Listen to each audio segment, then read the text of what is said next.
Access your free language gifts right now before they expire. Here's what you're getting this month. First, the Making Mistakes Conversation Cheat Sheet. Do you know how to respond to mistakes in conversations?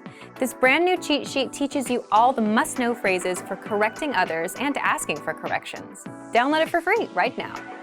Second, the 400 Everyday Phrases for Beginners ebook.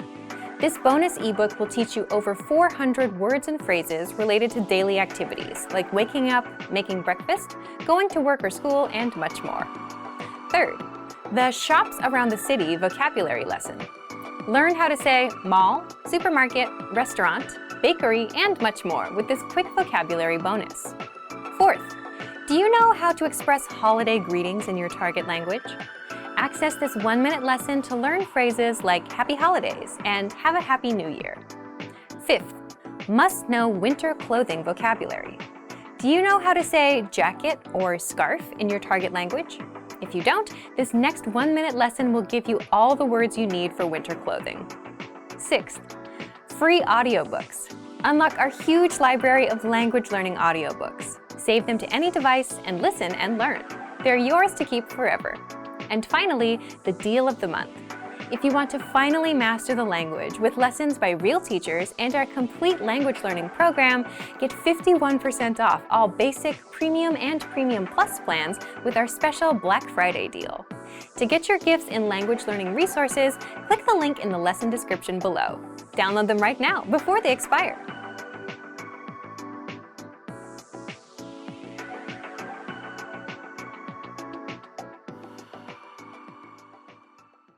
Kunne.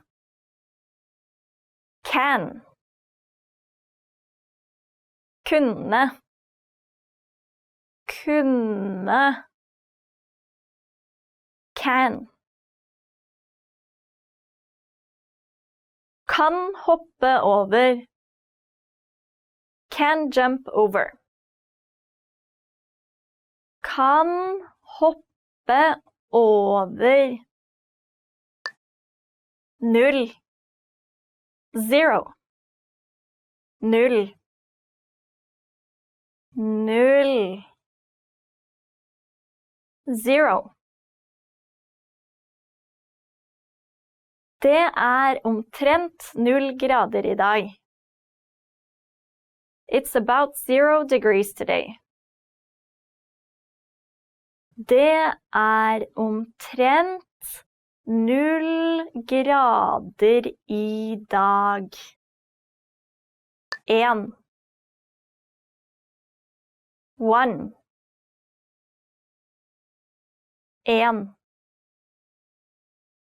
1. 1. 1 grad. 1 degree. 1 grad. 2. 2. 2. 2. 2. Nummer 2 favorittnummeret mitt. The number 2 is my favorite number. Nummeret 2 favorittnummeret mitt. 3. 3. 3. 3. 3. Den første gruppen kom på buss nummer 3. The first group arrived on bus number 3. Den første gruppen kom på buss nummer 3. 4. 4. 4. 4. 4. Nummer 4. Number 4. Nummer 4. 5. 5. 5. 5. 5. Sjøstjernen har 5 ben. The starfish has 5 legs. Sjøstjernen har 5 ben. 6. 6. 6. 6. 6. Har dere et bord for 6? Do you have a table for 6? Har dere et bord for 6? 7. 7. 7. 7. 7. Det 7 dager I hver uke. There are 7 days in every week. Det 7 dager I hver uke. 8. 8. 8. 8. 8. Klokken 8. It's 8 o'clock. Klokken 8. 9. 9. 9. 9. 9. 99%. 99%. 99%.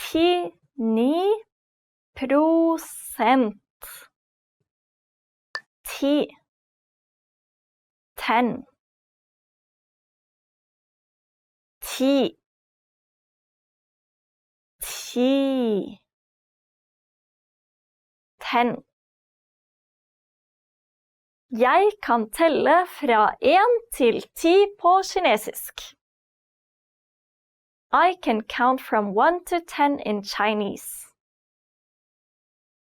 Jeg kan telle fra 1 til 10 på kinesisk. Selger. Salesman. Selger. Selger. Salesman. Selgeren hilser på en kunde. The salesman is greeting a customer. Selgeren hilser på en kunde. Daglig leder. Manager. Daglig leder. Daglig leder. Manager. Den daglige lederen tar en pause ved bordet. The manager takes a break at the desk.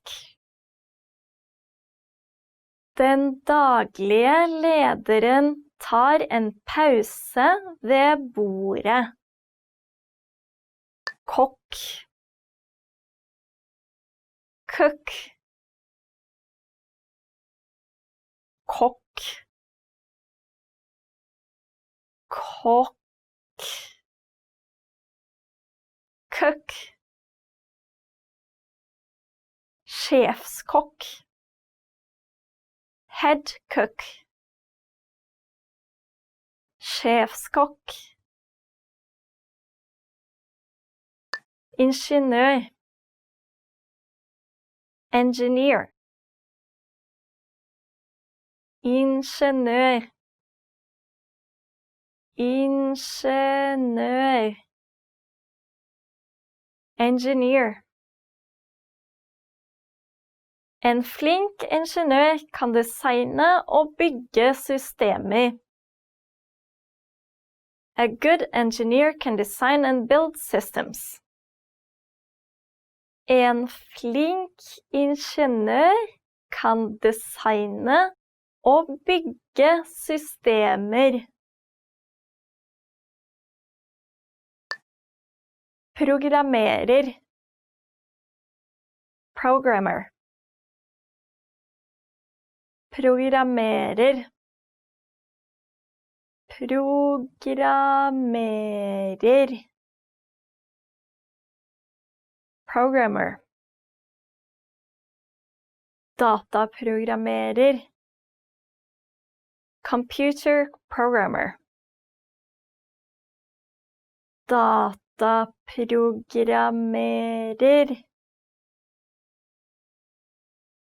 Sykepleier.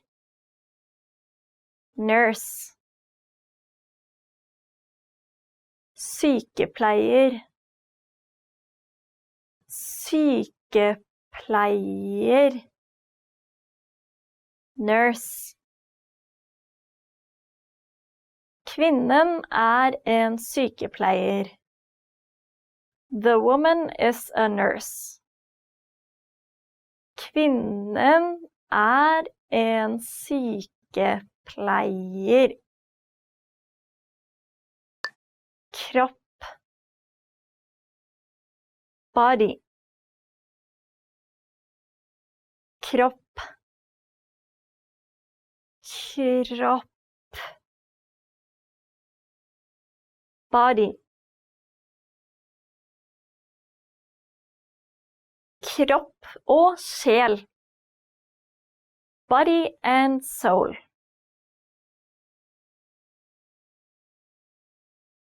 Kropp og sjel.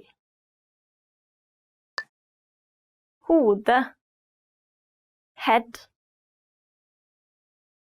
Hode. Hode. Head. Bruk hjelm for å beskytte hodet ditt. Wear a helmet to protect your head. Bruk hjelm for å beskytte hodet ditt. Hånd. Hand. Hånd. Hånd. Hand. Venstre hånd. Left hand. Venstre hånd. Arm. Arm. Arm. Arm. Arm. Muskuløs arm. Muscular arm. Muskuløs arm. Fot. Foot. Fot. Fot. Foot. En fot har 5 tær. A foot has 5 toes. En fot har 5 tær. Ben. Legg.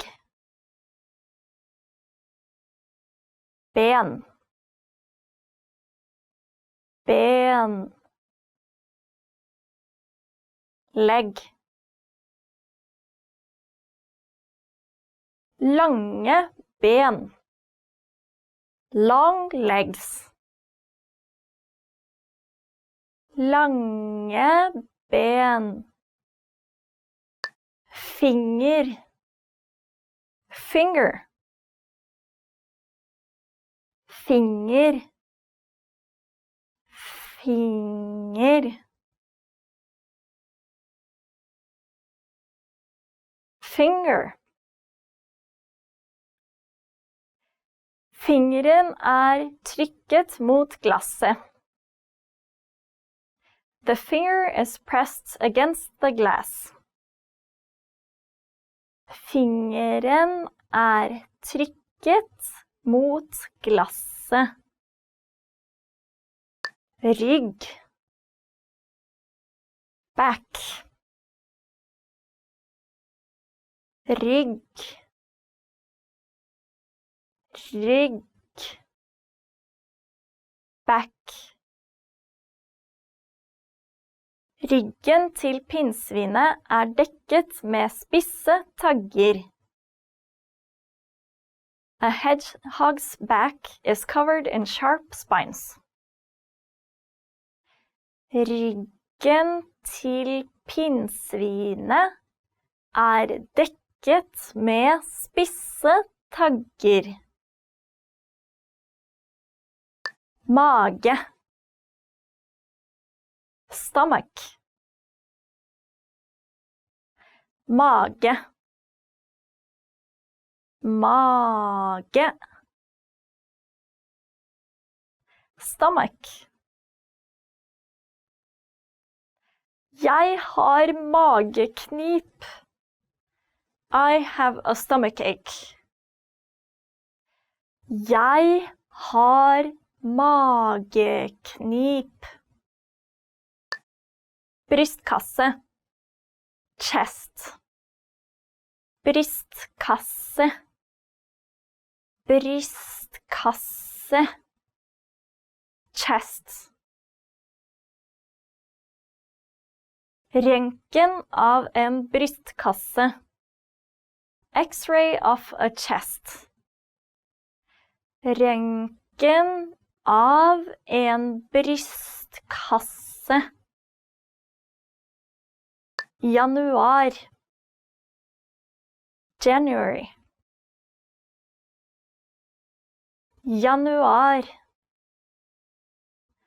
Januar. January.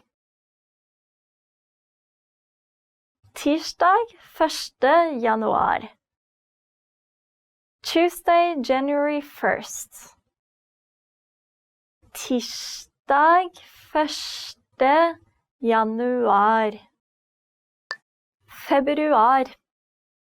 February. Februar. Februar. February. Februar den korteste måneden med 28 dager. February is the shortest month with 28 days. Februar den korteste måneden med 28 dager. Mars. March. Mars. Mars. March. Nå det april, så forrige måned var mars.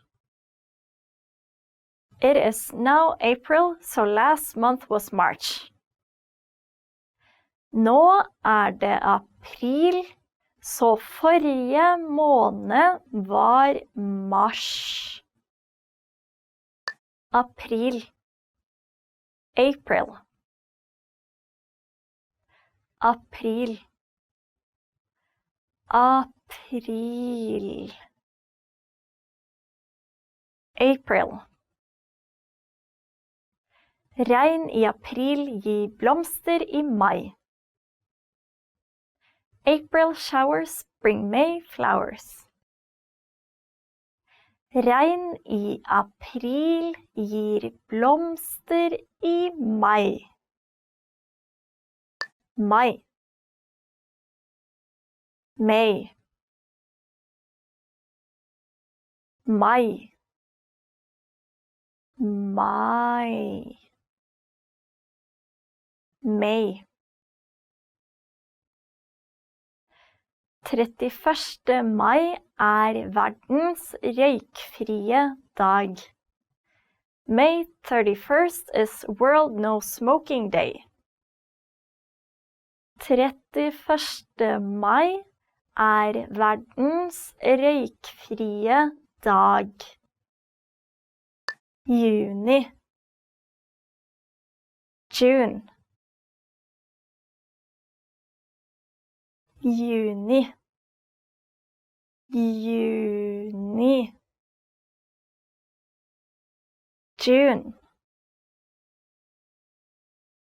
Vi skal gifte oss i juni. We are getting married in June. Vi skal gifte oss i juni. Juli.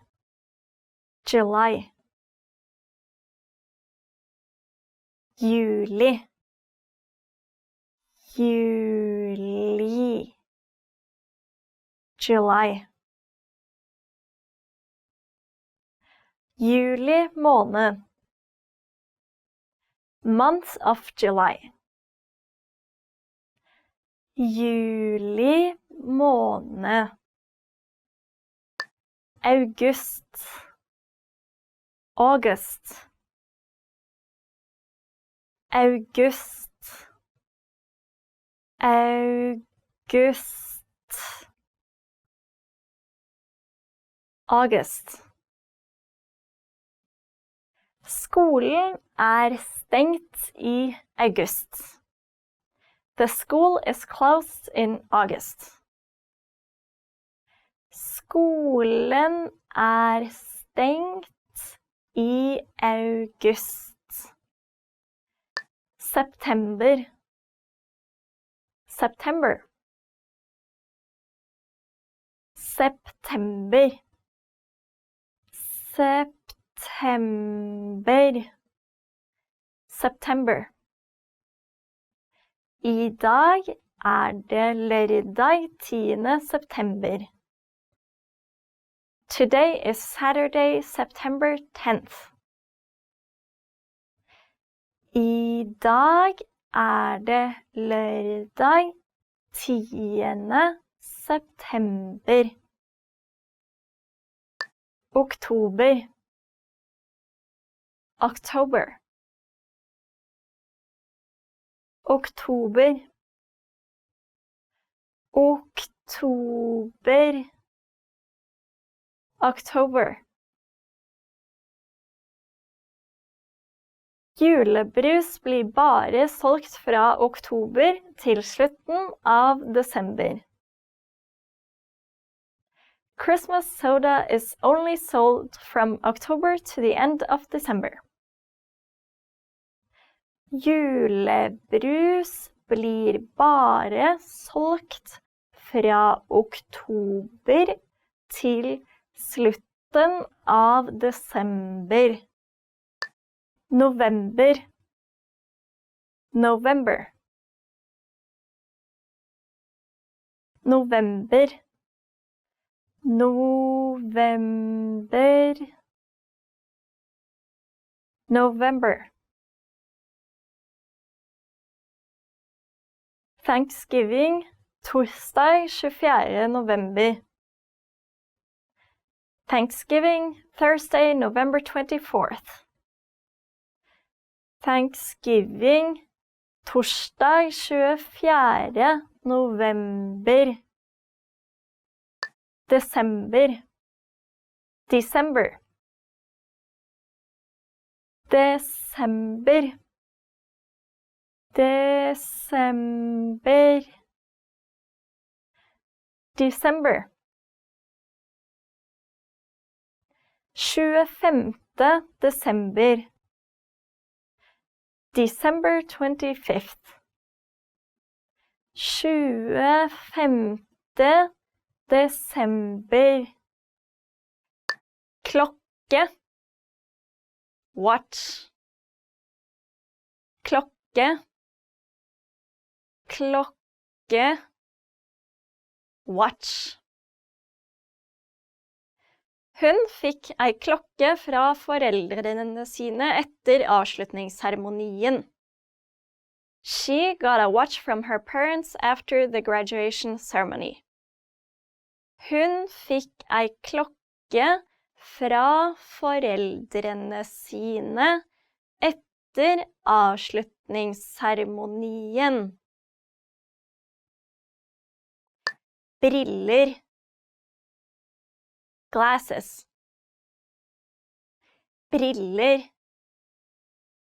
Briller. Glasses. Jeg beklager, men jeg ødela nettopp ditt favorittpar med briller. I'm sorry, but I've just broken your favorite pair of glasses. Jeg beklager, men jeg ødela nettopp ditt favorittpar med briller. Jakke. Jacket. Jakke. Jakke. Jacket. Den jakken ser fin ut på deg. That jacket looks nice on you. Den jakken ser fin ut på deg. Ta imot. Receive. Ta imot. Ta imot. Receive. Mannen tar imot penger. The man receives money. Mannen tar imot penger. Se etter. Search. Se etter. Se etter. Search. Jeg må se etter en leilighet. I need to search for an apartment. Jeg må se etter en leilighet. Å ta. Take. Å ta. Å ta. Take. Det lov å ta bilder her? Is it allowed to take pictures here? Det lov å ta bilder her? Svak. Weak. Svak. Svak. Weak. Min familie min styrke og min svakhet. My family is my strength and my weakness. Min familie min styrke og min svakhet. Sterk. Strong. sterk, sterk, strong. Vær sterk. Stay strong. Vær sterk. Kaldt. Cold. Kaldt. Kaldt. Cold. Det er veldig kaldt. It is very cold. Det er veldig kaldt. Varm. Hot. Varm. Varm. Hot. Solen varmer den varme ørkenen. The sun is heating the hot desert. Solen varmer den varme ørkenen. Morsom. Funny. Morsom. Morsom. Funny. Denne boken er skikkelig morsom. This book is really funny. Denne boken er skikkelig morsom. Fersken. Peach. Fersken. Fersken. Peach. Jeg spiser en fersken. I am eating a peach. Jeg spiser en fersken. Appelsin. Orange. Appelsin. Appelsin. Orange. Jeg drikker appelsinjuice om morgenen. I drink orange juice in the morning. Jeg drikker appelsinjuice om morgenen. Potet. Potato. Potet. Potet. Potato. Potetchips har veldig mange kalorier. Potato chips are high in calories. Potetchips har veldig mye kalorier. Soyabønne. Soybean. Soyabønne. Soyabønne. Soybean. En soyabønne er en slags bønne. A soybean is a kind of bean. En soyabønne er en slags bønne. Grønnsak. Vegetable. Grønnsak. Grønnsak. Vegetable. Hvis du lar grønnsakene ligge for lenge, blir de overmodne. If you leave the vegetables for too long, they will become overripe. Hvis du lar grønnsakene ligge for lenge, blir de overmodne. Ku. Cow. Ku. Ku. Cow. Kuene beiter på enga. The cows are grazing in the field. Kuene beiter på enga. Gris. Pig. Gris. Gris. Pig. Grisene hviler i sola. The pigs are resting in the sun.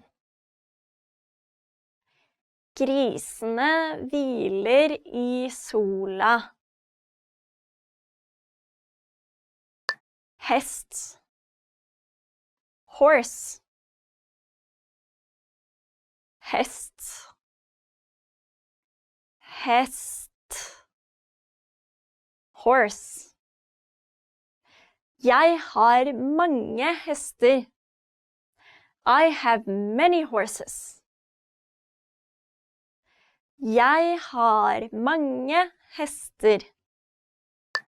Snø. Snow. Snø. Snø. Snow. Snø bra for å rense tepper. Snow is good for cleaning carpets. Snø bra for å rense tepper. Skjorte. Shirt. Skjorte. Skjorte. Shirt. Denne skjorten for liten. This shirt is too small. Denne skjorten for liten. Bukse. Pants. Bukse. Bukse. Pants. Trekk buksene dine opp. Pull your pants up. Trekk buksene dine opp. Kjole. Dress. Kjole. Kjole. Dress. Jeg angrer ikke på at jeg kjøpte den kjolen. I do not regret buying that dress. Jeg angrer ikke på at jeg kjøpte den kjolen. Si. Say. Si. Si. Say. Bare gjør som jeg sier. Just do what I say. Bare gjør som jeg sier. Å ringe. Call. Å ringe. Å ringe. Call. Å ringe feil nummer. Call a wrong number. Å ringe feil nummer. Finne. Find. Finne. Finne. Find. Jeg finner ikke brillene mine. I can't find my glasses. Jeg finner ikke brillene mine. Ren. Clean. Ren. Ren. Clean.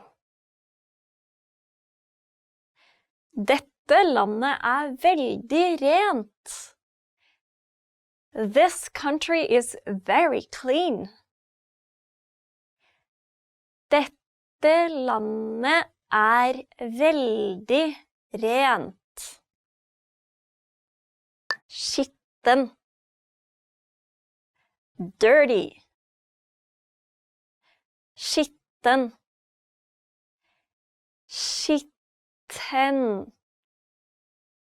Dirty. Bilen veldig skitten. The car is very dirty. Bilen veldig skitten. Gulrot. Carrot. Gulrot. Gulrot. Carrot. Gulrøtter bra for synet ditt. Carrots are good for your sight. Gulrøtter bra for synet ditt. Løk. Onion. Løk. Løk. Onion. Jeg får tårer i øynene hver gang jeg kutter løk. I get tears in my eyes every time I cut onions. Jeg får tårer i øynene hver gang jeg kutter løk. Salat. Lettuce. Salat. Salat. Lettuce. Salaten min inneholder kun salat og tomat. My salad only has lettuce and tomato. Salaten min inneholder kun salat og tomat. Sau. Sheep. Sau. Sau. Sheep. Sauen spiser det grønne gresset. The sheep is eating green grass. Sauen spiser det grønne gresset. Kanin. Rabbit.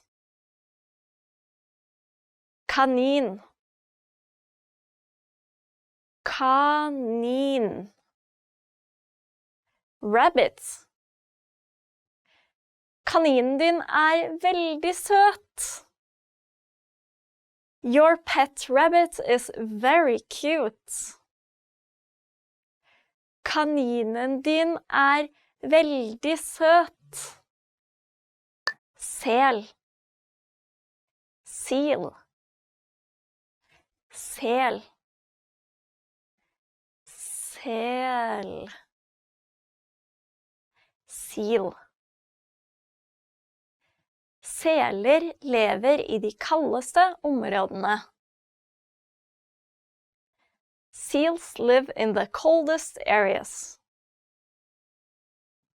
Seler lever i de kaldeste områdene. Sky. Cloud. She.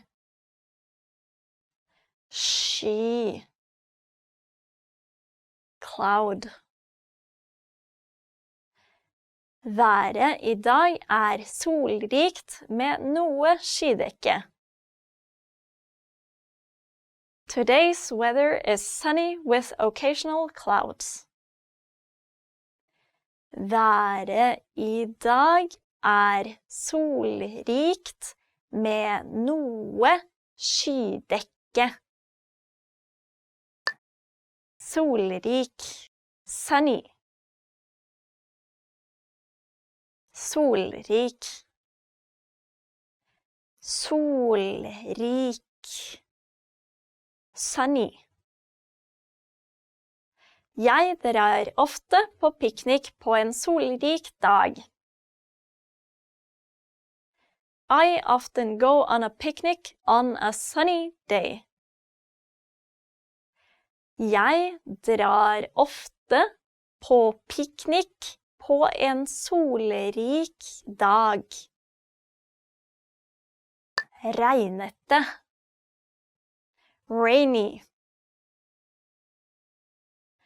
Regnete. Regnete. Rainy. Det var en regnete dag. It was a rainy day. Det var en regnete dag. Baby. Baby. Baby. Baby. Baby. Babyen sover på teppet. The baby sleeps on the blanket. Babyen sover på teppet. Jente. Girl. Jente. Jente. Girl. Den stolen for stor for en liten jente. That chair is too big for a little girl. Den stolen for stor for en liten jente. Gutt. Boy. Gutt. Gutt. Boy. Gutten likte filmen. The boy liked the movie. Gutten likte filmen. Glad. Happy. Glad. Glad. Happy. Jeg så glad. I'm so happy. Jeg så glad. Trist. Sad. Trist. Trist. Sad. Den triste tenåringen sitter alene. The sad teenager is sitting alone. Den triste tenåringen sitter alene. Sint. Angry. Sint. Sint. Angry. Hvorfor du så sint? Why are you so angry? Hvorfor du så sint? Klær. Clothing. Klær. Klær.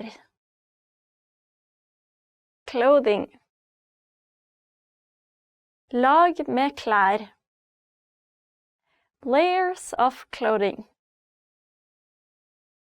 Lag med klær. Sko. Shoe. Sko. Sko. Shoe. De kvinnesko. Those are women's shoes. De kvinnesko. Sokk. Sock. Sokk. Sokk. Sock. Jeg bruker ikke sokker. I don't wear socks. Jeg bruker ikke sokker. Undertøy. Underwear.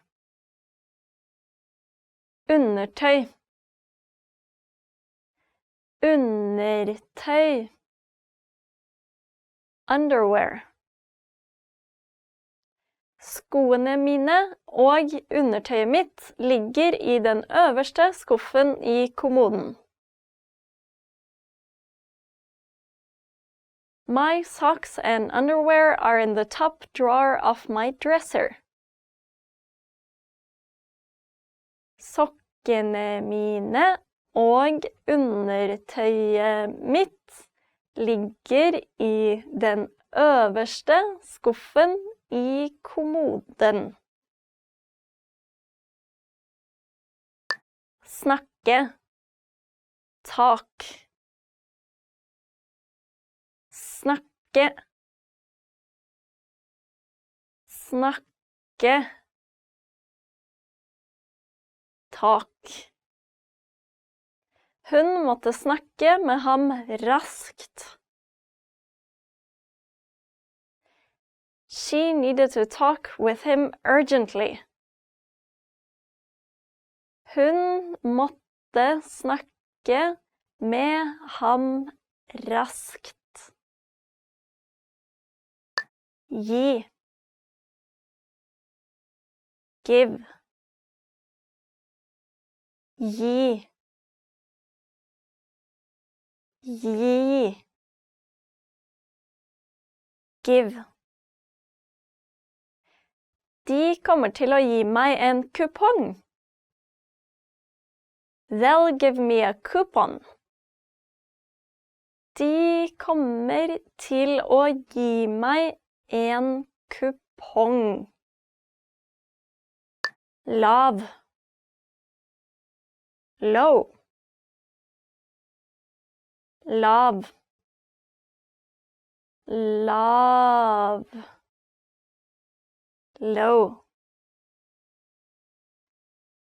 Printeren har et lavt støynivå. The printer has a low noise level. Printeren har et lavt støynivå. Høy. High. Høy. Høy. High. MVA-en høy i Norge i forhold til andre land. The VAT in Norway is high compared to other countries. MVA-en høy I Norge I forhold til andre land. Frukt. Fruit. Frukt. Frukt. Fruit. De har mange typer frukt på markedet. They have many kinds of fruit in the market.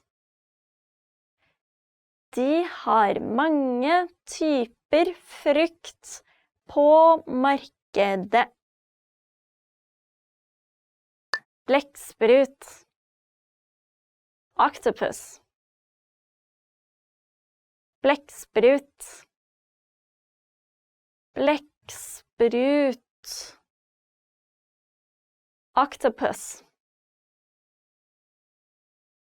Blekkspruten svømmer I havet.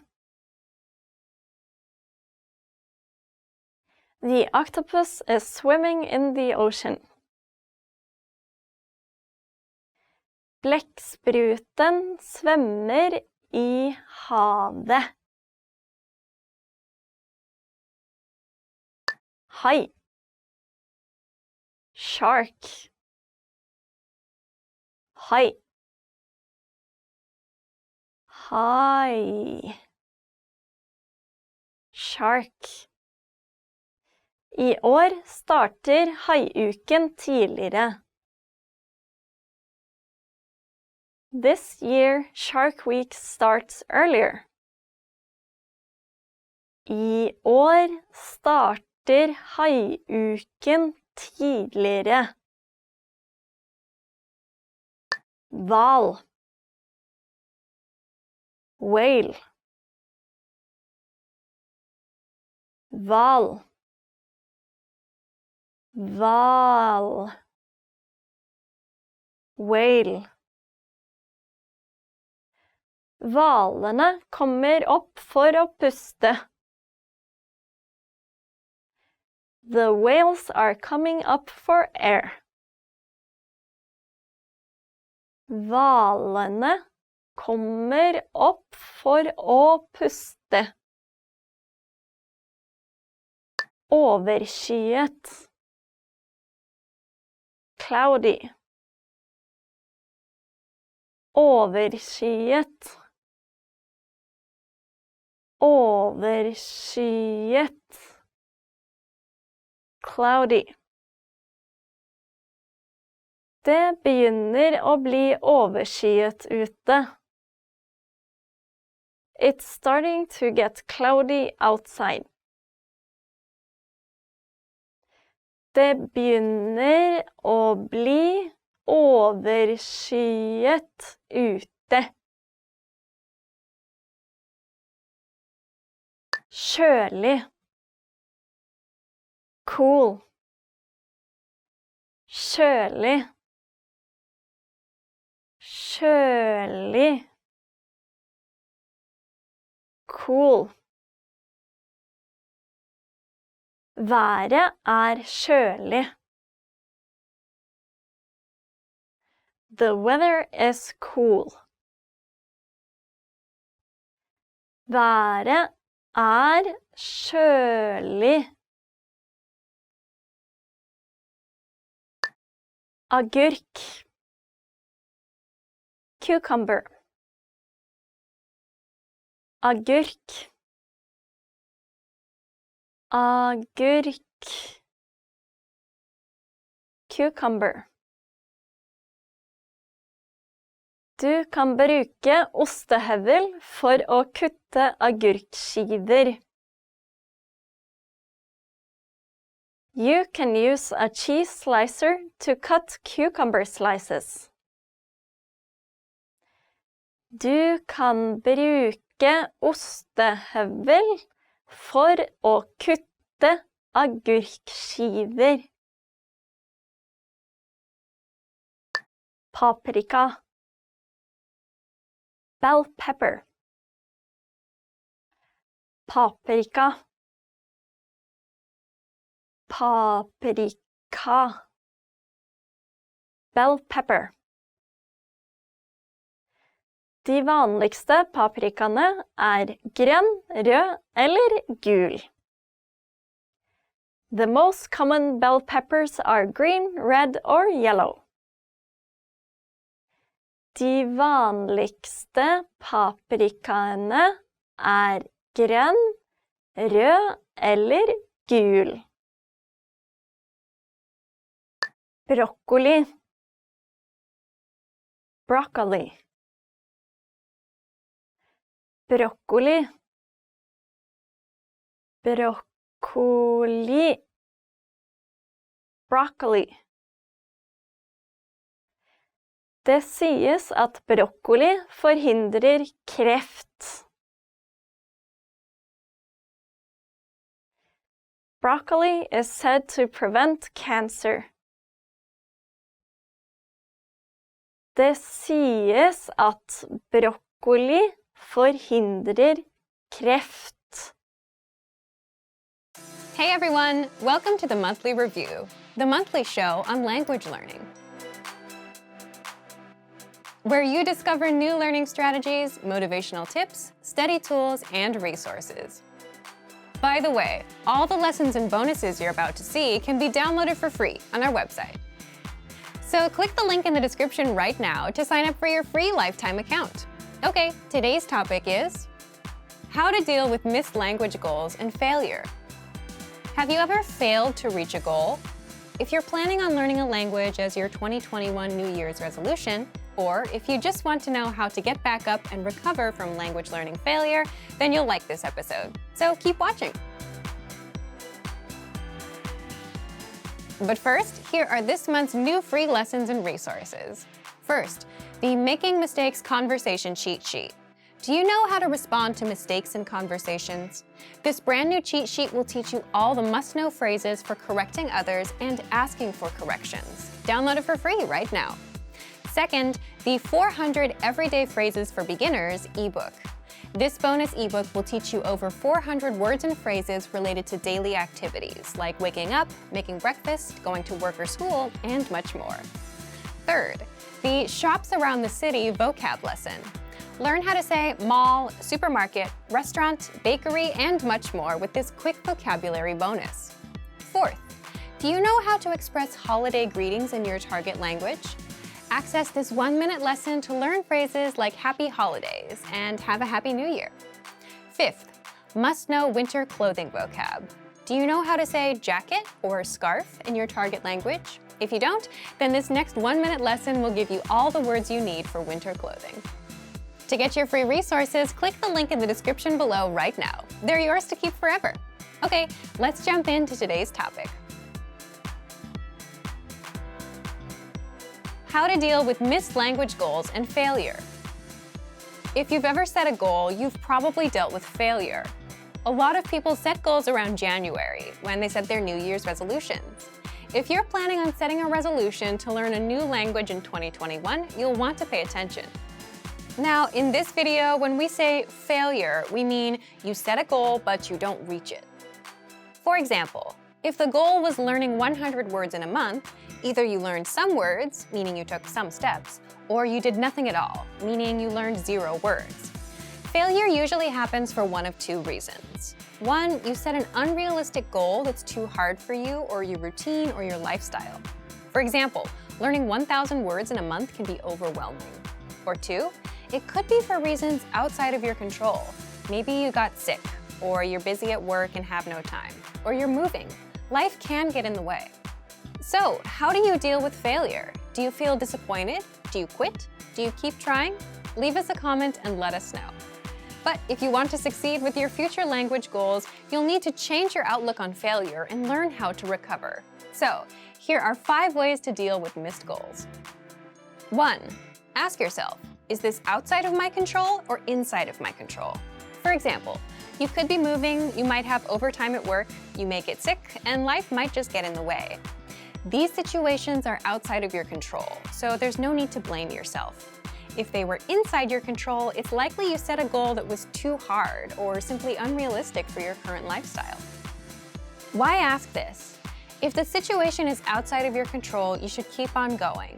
If the situation is within your control, you can work on fixing it, and we'll tell you how in just a bit. Second, if you feel disappointed about a missed goal, which is normal, use that feeling as motivation. Don't stop your language learning journey just because you're feeling disappointed. Third, understand that this isn't the last time you're going to fail. There'll be goals that you'll hit, and there'll be goals that you miss. That's just a fact of life. And in a way, that's good news because you'll get used to failing. You'll learn not to feel too bad about it, and you'll learn how to keep on going. Fourth, understand that as long as you spend time on the language, that's good enough. Goals are also meant to get you moving in a certain direction. So as long as you made some strides in the right direction, that's better than nothing.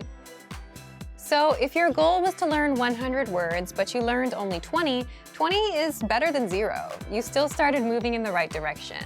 And if you didn't reach 100 this time, you can hit 100 in the future. It's just a matter of time. Fifth, recover from failure by setting smaller goals. Why set smaller goals? If you failed to learn 100 words, wouldn't it make sense to try that goal again? Or double up, punish yourself, and learn 200 to make up for lost time? In schools, when we miss homework, we have to make it up and stay on track with new homework. This doesn't make sense with goals. The reason is, if you fail again, it's because that goal is too far out of your reach. Either you yourself can't handle it, or your current situation, like being busy at work or having a private matter, doesn't give you much time. By aiming lower, you can at least get back on track to succeeding at reaching a goal. You're getting something done, and you're getting your confidence back up. Because if you couldn't reach 100 words last time, chances are you won't reach it this time. So try 50 words, 30 words. Give yourself a chance to succeed on your own terms. And that's it. Don't let the small failures keep you from making a big success. Make your goals work for you. Let's recap one more time. 1. Ask yourself, is this outside of my control or inside of my control? 2. If you feel disappointed, use that feeling as motivation. 3. Understand that this isn't the last time you're going to fail. 4. Understand that as long as you spend time on the language, that's good enough. And 5. Recover from failure by setting smaller goals. If you're planning on setting a language learning resolution for 2021, let us know what it is. Leave a comment. So thank you for watching this episode of Monthly Review. Next time, we'll talk about how to get back on track after language learning failure. If you enjoyed these tips, hit the like button, share the video with anyone who's trying to learn a language, and subscribe to our channel. We release new videos every week. And if you're ready to finally learn language the fast, fun, and easy way, and start speaking from your very first lesson, get our complete learning program. Sign up for your free lifetime account right now. Click the link in the description. See you next time. Bye! What are the best ways to learn a language on the go? You might be surprised to find there are lots of moments throughout the day we can transform into language learning opportunities. These might be on your commute, during an exercise session, or even just when you're trying to kill some time. In this video, we'll introduce you to 3 tips for learning on the go. Number 1. How to learn a language on the go. Many of us are probably used to studying when we have time to sit down and concentrate. We take out textbooks and notepads and prepare to focus our attention for an hour or so, like in a classroom. It might be hard to think of studying in other settings, like when you're sitting on a bus or are stuck in traffic. But there are still things you can do, even if your hands are full. For example, think about your commute. How much time do you spend traveling to and from work, school, or other activities throughout the week? If you have a 1-hour commute every day, that's a lot of time you could be spending working on your language skills. Even if you're not ready to devote your whole commute to study, a little bit every day will help. But how do you study in environments like these? By changing the way you approach your learning. These days, many people now have a computer right in their pocket. Smartphones make it easy to access many different kinds of study materials. Depending on our needs and the time we have available, we can watch YouTube videos, listen to podcasts, study vocabulary, review infographics, and more. There are many different ways to build our language skills, and we can choose study methods that work for our schedules, our personalities, and our goals. There are a lot of different methods to consider, so in part 2, we're going to share a few ideas to help you get started. Number 2, 5 easy ways to learn a language on the go. If you're standing on a crowded train, you can't pull out a book or do workbook problems. If you're exercising, it's probably impossible to review textbooks or take notes. If you're driving, you need to make sure you're watching the road. So how do you transform times like these into study opportunities? Situations like these are great for audio and video lessons. We have huge libraries of both, so you can choose whichever is best for you. All you need to study is a smartphone, a lesson, and a pair of earphones. Just press play and watch a video or listen to an audio lesson, like you would with music. During your commute or exercise session, you'll hear a simple conversation focused on a specific goal, like introducing yourself or ordering food. Then, our teachers will explain the words and phrases. In just a few minutes, you'll be working on mastering an entire conversation. Our second study method suggestion is our app, Innovative Language 101. You can download it for free for the iPhone, iPad, and Android. This will allow you to take your lessons with you wherever you go. Study idea 3 is for those of you who want something super quick and easy. You can use it to kick off your studies each day. It's our word of the day email. Every day, you get an email with a new word, example sentences, audio, and a picture to help make it stick in your mind. If you check your email during your commute, you can also check the word of the day. Our last 2 study method ideas are about tools that can help you remember what you study. First is our vocab slideshow tool. This study tool is available on all vocab lists and lessons. Just press play and listen to words and phrases one by one. You can even set the slideshow on a loop and listen to the words over and over. Finally, our last suggestion is our smart flashcards. These flashcards use spaced repetition to help you study and remember words, and the cards are mobile friendly. The cards remember your progress and quiz you on words at the right times. This helps ensure you don't forget the things you study. To access these, visit the site on your phone and find the flashcards in the vocabulary menu. Swipe through as you study. Our system will remember your progress. If you get a word wrong, you'll see it more often. The flashcards know to quiz you again and again until you remember that word. Number 3, be consistent. If you can find new ways to use your time and work towards your language goals, great. But remember to be consistent. Using all or even part of your commute or your downtime to study can be a fantastic way to make progress, but you need to make sure to do it regularly. Try to build a habit of starting a video lesson as soon as your commute begins, or pressing play on an audio lesson as soon as you begin a jog. Creating these habits will help you stick with your study methods long term and will lead to greater progress. When you decide to learn a language, it's exciting, but there are lots of different ways to approach your studies. What can you do to make sure you start things off in the best way for yourself? In this video, we'll cover 6 things for you to consider to get you started on the right foot. First, what is your reason for learning? Thinking about your why for studying a language can be so important. If you know why you're doing something, it becomes easier to create goals. There are lots of reasons to learn a language: travel, family, friends, love, and even the experience of living in a new country. Clarifying your reason for learning helps you define your mission and gives you motivation right from the start. Some reasons for learning may be stronger than others. If you live in a country that speaks the language you need to learn, you're probably highly motivated to study because your progress will directly affect your daily life and relationships. If, however, your reason for learning is something like, I want to be able to watch TV shows in that language, your motivation might not be as high as the person in the first example, but that's okay. Everyone has a different, unique reason for wanting to learn a language. Take some time to understand what you want to get out of your studies. This is a helpful first step. Second, set the right goals. Once you've clarified your reason for learning, it's time to set your goals. Don't make goals like, I want to be fluent one day. This type of goal is problematic because there's no deadline for the goal, no clues about how you'll achieve your goal, and no way of knowing when you've reached fluency. Your goals need to be small, measurable, realistic, and have a deadline. Try making monthly goals instead of yearly goals. Saying, I want to be fluent one day isn't helpful. Instead, make a goal like, be able to speak for 1 minute by the end of the month. A goal like this gives you a target, a skill to develop, and a deadline. You have 1 month to practice your speaking skills enough to be able to talk for 1 minute. You can set a timer and track how long you're able to speak. This is also a realistic goal. Learning enough to speak for 1 minute in 1 month is reasonable. You can even think of how you might reward yourself for achieving the goal. Third, Reward yourself for achieving your goals.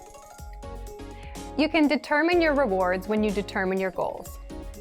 Rewards are powerful motivators. You should be working consistently towards your goals, but there will undoubtedly be times when the work isn't fun and you need something to push you through. When you come home after a long day of work or school on a rainy day, maybe the last thing you want to do is open a book and start studying. It's so much easier to turn on Netflix or scroll social media, but if you have a reward, you can use it as a motivator. As mentioned before, it's important to remember why you're learning a language and what your goals are. For many people, thinking about the rewards they'll get along the way boosts their motivation. If you give yourself something to look forward to, it can help you get through the times you may not feel like putting in the work. Fourth, match your routine to the study medium. The word routine here refers to your everyday routine. You need to understand your personal schedule and your personality to make a study schedule that's right for you. It may come as a surprise that this is a step where many people fail. They think they can do a lot more than they actually can, get overwhelmed, and quit. In the end, the people who give up after just a few weeks of hard study are only able to do a fraction of what they planned to be able to do. It can be tough to understand your own limitations. We all like to think we're capable of doing anything we put our minds to, at any time, on any day. But the reality is, there will be times when we're tired, bored, or just don't feel like studying.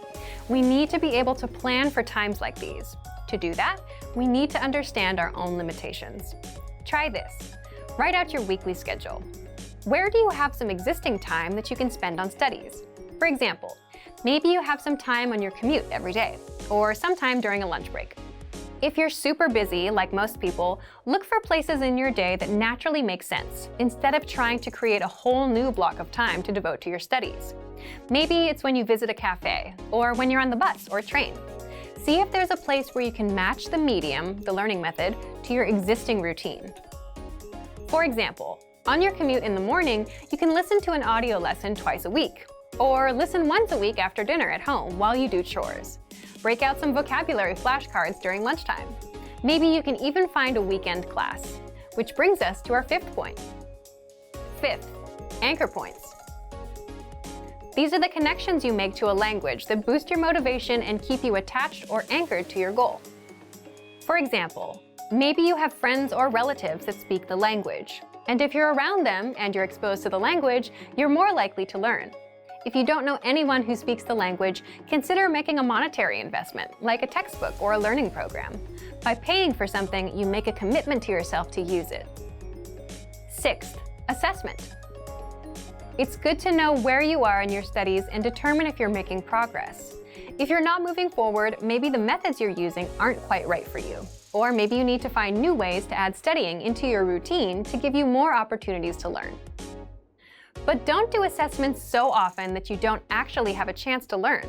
For example, if you take a test once and get a score you're not happy with, don't immediately take the test again. Give yourself time to study and develop your skills more. Then you can come back and try again. Assessment is a great way to keep yourself on track, but don't let tests take over your studies. In this video, we talked about 6 things to consider when you start learning a language. Figure out your reason for learning, set good goals, and choose rewards. Have anchor points, and make sure to match your routine with the medium of study. And finally, make sure you have the proper approach to assessment of your progress. What was the last new word or phrase you learned? Do you remember? If you can answer this question, then you're using a very important skill for language learning. It's called active recall.